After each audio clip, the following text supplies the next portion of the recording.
8:11, le aprecio mucho al consejero del INE, Lorenzo Córdoba, que me tome la llamada telefónica. Consejero, presidente, muy buenos días, ¿cómo está? Hola Luis, muy buenos días, ¿cómo estás tú? Un gusto estar contigo.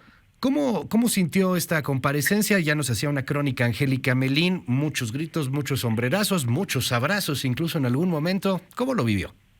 Bueno, como se vive un momento histórico en la vida, en la vida personal, Luis, nunca había pensado.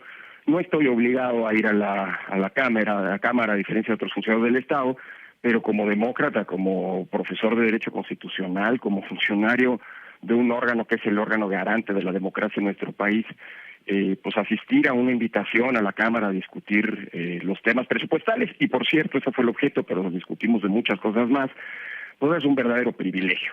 No es algo que ocurra todos los días, esa es la máxima tribuna de la nación. La Constitución es clara al señalar que si hay algún órgano en donde está representada la nación, es justamente la Cámara de las y los Diputados, no otro. Y pues para mí fue un privilegio, y sobre todo poder, más allá, digamos, de las anécdotas, pues curiosas por decirlo menos, ¿no? Pero que pasan en todos los parlamentos del mundo, no solamente en el mexicano, pues la verdad poder tener la oportunidad de colocarle a las y los legisladores algunos elementos, tienen muchas cosas, ¿no? De las que ocuparse, es una gran responsabilidad, no siempre revisan con detalle, por ejemplo, el presupuesto del INE. En este caso, pues creo que es una gran oportunidad, fue una gran oportunidad para ponerles sobre la mesa pues algunos argumentos de un presupuesto que en muchos sentidos es inédito, Luis, porque por primera vez, por mandato de la Corte, tuvimos que incorporar dinero, presupuestos, montos, que no sabemos si se van a ocupar, como por ejemplo los de estos dos mecanismos que hoy todavía son inciertos. Pueden realizarse, pero pueden no realizarse también si no se cumplen los requisitos, como el de la revocación de mandato y la consulta popular, ¿no? Entonces fue, claro, la verdad, pues hombre, un gran día, y además para mí un privilegio que hayamos recordado en tantas ocasiones a mi padre, una figura importantísima en la izquierda mexicana, un hombre muy bien formado y que también fue legislador. Entonces hasta en el plano estrictamente personal fue una gran oportunidad. Por eso agradezco de veras mucho la invitación, gentil invitación que me hicieron para discutir las y los legisladores, ¿no? Lorenzo Córdoba, presidente del INE, le reclamaban el tema del salario. O sea, ¿por qué no se baja el salario? Un salario inmoral. Muy interesante cómo se va moviendo el debate y la discusión en el mundo de la posverdad, pero dicen que gana mucho dinero, que es inmoral todo el dinero que gana usted. Mira, Luis, ese es un debate añejo, y la verdad, pues fue interesante recordarles que los consejeros estamos exentos de la limitación al sueldo del presidente, a las remuneraciones del presidente, porque así lo decidieron los propios legisladores. Muchos de los que arengaban con énfasis el viernes pasado votaron la ley de remuneraciones que se publicó en mayo pasado, en donde se establece, y hay mucho de razón en esto, que algunos funcionarios, entre ellos los integrantes del Consejo General, estamos exentos de la limitación. Esto ocurre en un transitorio. A veces no hay tiempo para leer todas las iniciativas de ley, pero bueno, eso es lo que votaron, en primer lugar. Y en segundo lugar, pues hay una disputa que está en manos de la Corte, y eso no se va, quien tiene la última palabra es justamente esa instancia. Cuando hay una controversia jurídica en un Estado democrático de derecho, pues quien resuelve es el máximo órgano jurisdiccional, en este caso la Corte. Y como les dije el viernes a las y los legisladores, pues el INE va a acatar lo que diga la Corte, claro, y también la Cámara lo va a acatar, por cierto. Si no hay el presupuesto necesario, no se puede llevar la revocación de mandato. Usted lo dijo, cuidado con la revocación de mandato, se puede poner en riesgo. Y es que dentro de un discurso, me atrevo a decir, quizá un tanto oclocrático, pues hay quien dice, háganlo con papelitos y ya, se acabó, unas copias, ¿por qué tan caro? Bueno, lo que pasa es que esa es una visión muy precaria de la democracia, y se olvida de algo. Por cierto, quienes sostienen eso son los principales críticos del sistema electoral, a pesar de todos los blindajes que se tienen para inocular la desconfianza. Creo que no hay que olvidarnos de esto. En México sigue siendo un país con una profunda desconfianza en todos los ámbitos y en el electoral también, y por eso tenemos el sistema electoral que tenemos. No hacemos las elecciones como las hacen los británicos, que en cambio es un sistema electoral fundado en el principio contrario, en el de la confianza. Si hiciéramos elecciones como las hacen los británicos, eso sí votan en cualquier papelito, ¿eh? Sí, claro. Pero no hay nadie que cuestione el sentido de los votos, no hay nadie que cuestione que los votos estén mal contados. En México sí, y por eso si vamos a un ejercicio tan delicado como la revocación de mandato, y eso lo van a decir las y los ciudadanos, tenemos que darles a todas y todos todas las garantías necesarias, las mismas que hay en una elección. Y yo digo que la revocación de mandato es como una especie de elección al revés, Luis. La elección de 2018 sirvió para designar a un presidente, elegir a un presidente con toda la legitimidad y todas las garantías de emisión libre y secreta del voto y las mismas condiciones de equidad. Bueno, en un ejercicio que sirve para lo contrario, no para elegir, sino para retirar del cargo, promovido por ciudadanas y ciudadanos que le han perdido la confianza, así lo dice la Constitución, todas esas garantías tienen que estar ahí, y si no lo hacemos, imagínate, o sea, claro, podríamos poner en riesgo la gobernabilidad democrática del país, y creo que nadie sensatamente quiere eso. Por eso, pues ojalá y se prevean los recursos, y si las y los ciudadanos deciden con sus firmas que se tiene que llevar a cabo, se llevará a cabo con todas las garantías. Si no nos dan el dinero, pues bueno, quedará claro quién es el que no quiere que se haga este ejercicio, ¿no?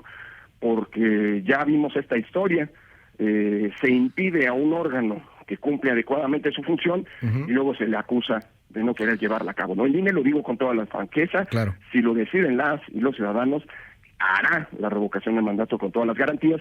Lo único que pedimos es que nos den las condiciones necesarias para poder hacerlo bien, ¿no? Si no hay esas condiciones necesarias, ya pasó un poco con la consulta famosa, digo, mal hecha así, pero bueno, decían que era del juicio de expresidentes, no era así, era para crear algo para las acciones del pasado. A final de cuentas es una pregunta también bastante abstrusa que no se entendió mucho, pero ¿qué pasa si no están las condiciones? ¿Qué pasa si no se da el dinero a final de cuentas y se obliga al INE a de cualquier manera tener que hacer la consulta de revocación? Bueno, nadie está obligado a lo imposible, es una vieja máxima del derecho, primer punto.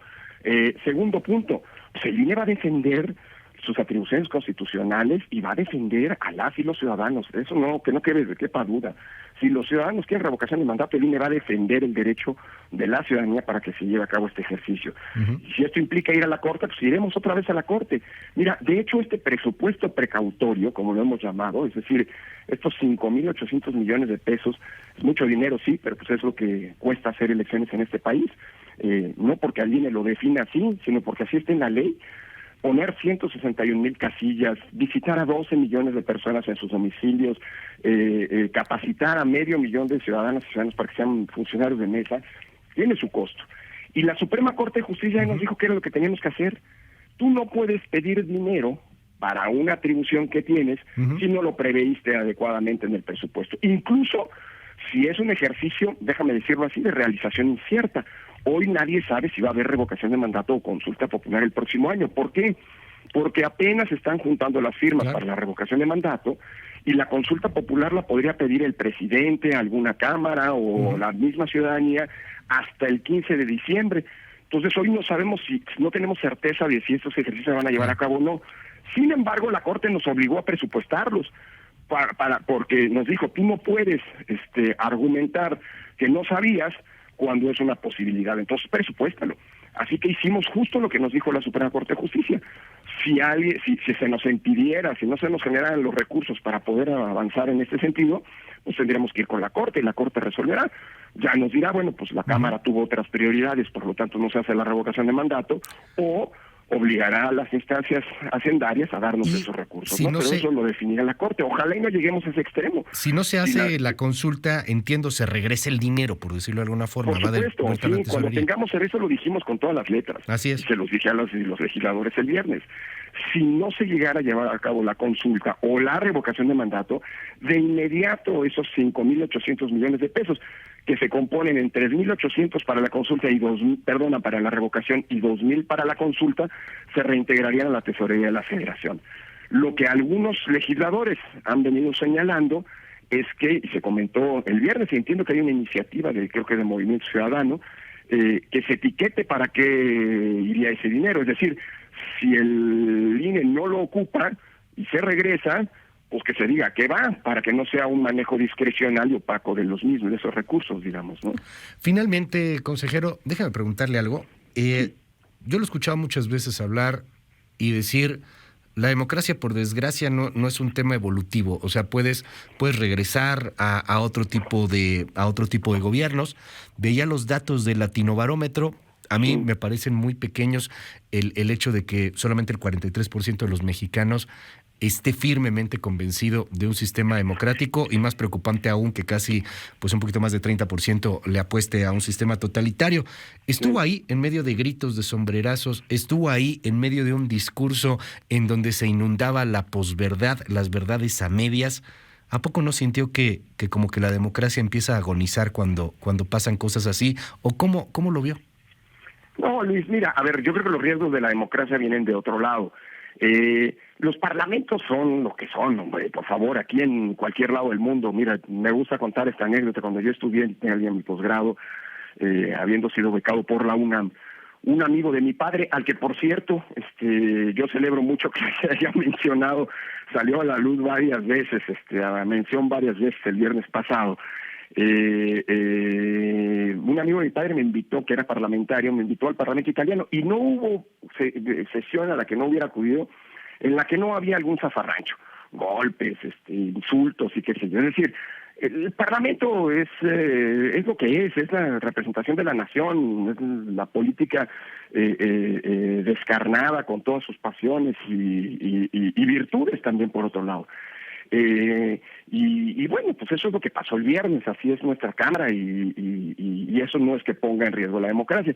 Lo que sí pone en riesgo la democracia es la intolerancia, y eso sí es algo propio pues de los tiempos que corren. Mira, es normal que en una sociedad exista polarización, confrontaciones y demás, pero cuando se introduce este germen de intolerancia en donde el de enfrente ya no es un adversario, ya no, al que le reconoce legitimidad, sino lo ves como un enemigo, híjole, entonces sí se empieza a erosionar las bases mismas de la convivencia democrática. Y bueno, más allá de la pasión, creo que de algunos, ¿no?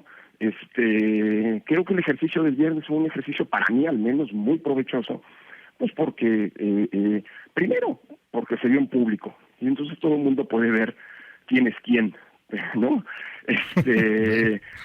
Hay quienes no, por ejemplo, ¿no? Quienes creen que son distintos a los demás y que entonces no se les puede tocar, ¿no? Pues no, claro. Por aquella frase que se va a volver célebre, tristemente célebre, digo yo, pero cada quien no me toques, que te crees igual. Bueno, pues en fin, ¿no? El respeto y la deferencia de mi parte a todas las legisladoras me llevó a hacer algo que me dicen que es poco usual, ¿no? Cada vez que llegaba un legislador a la tribuna yo me ponía de pie en respeto a su investidura, ¿no? Y lo saludaba, ¿no? Lo de menos es insisto, los tonos de la discusión. Pero bueno, yo creo que fue muy provechoso. Creo que los riesgos de la democracia sí están presentes, no en la discusión en el Parlamento, sino más bien en el tipo de decisiones o de acoso a la institucionalidad democrática, claro, que estamos viendo ocurre en todo el mundo, ¿no? Un ejemplo que ojalá y nunca veamos en México fue la toma del Capitolio a inicio de este año, ¿no? El bastión de la democracia norteamericana que se vio pues asaltada por un conjunto de gentes instigados por una persona que no tiene ningún tipo de lealtad democrática, ¿no? Lorenzo Córdoba, presidente en el INE, mil gracias por la comunicación. Y me digas, Luis, un gusto de saludarte, te mando un abrazo fuerte. Igualmente, va de vuelta, pues ahí el tema con Lorenzo Córdoba, muchísimos comentarios sobre esta conversación.